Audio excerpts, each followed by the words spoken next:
Kings. After a month of waiting and watching for the Baldo man to do literally anything, I have returned to deliver what is likely going to be a shorter video in order to not talk about the same boring shit.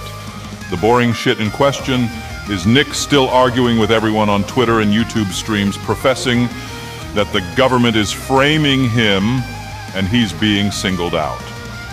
You could go back to any of my videos talking about this, hear what I said then, and it'd still be applicable now. Granted, he was stupid enough to confirm on one tweet that he was on cocaine during streams earlier in the year.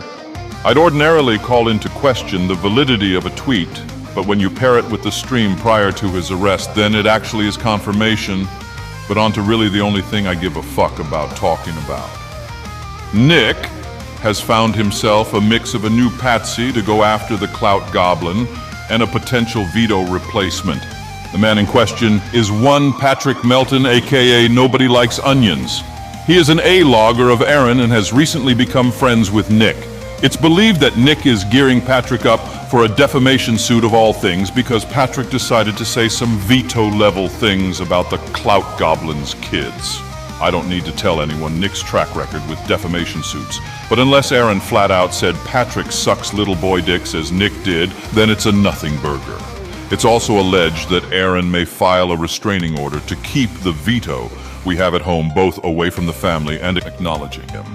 But since Nick is escalating his non-practicing status to new heights with assisting Patrick, he is undoubtedly going to immediately share his legal strategy with us all.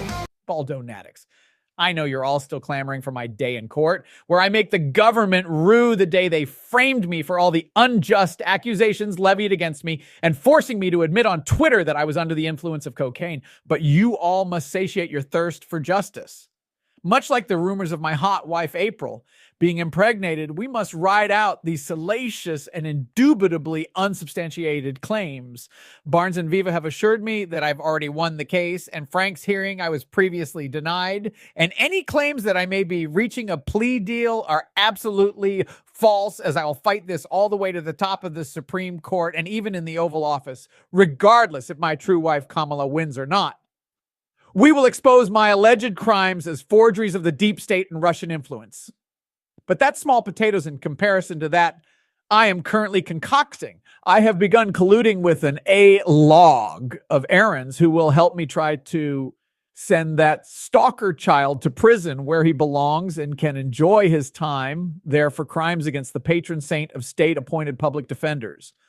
I don't care how it looks that Patrick has made questionable remarks about his children. I feel totally comfortable with him. In fact, I've allowed him to take over babysitting duties from Drexel ever since that turncoat motherfucker went and openly stole my previous second wife, Sally, from me and now simps for her on Twitter openly.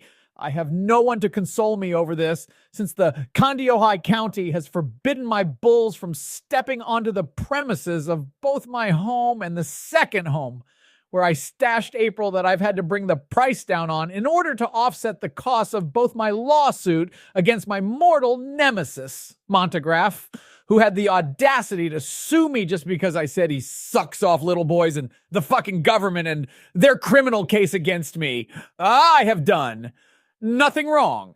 I have done everything correctly. There aren't even any wine moms to support me because they all went to that fat asshole Sean's channel, so no one can console me on this very depressing ass Wednesday. I can't even stand to look at our wife or hot wife as they're both so zoinked out on pills that they may as well be LARPing as the Hubble Space Telescope zooming in on my cuck chair as I wallow in my unceasing pain and misery. I hope you're all fucking happy. Now, if you'll excuse me, me and Patrick are going to meet some special friends of his at a comedy club where I will be doing my 50-minute open mic routine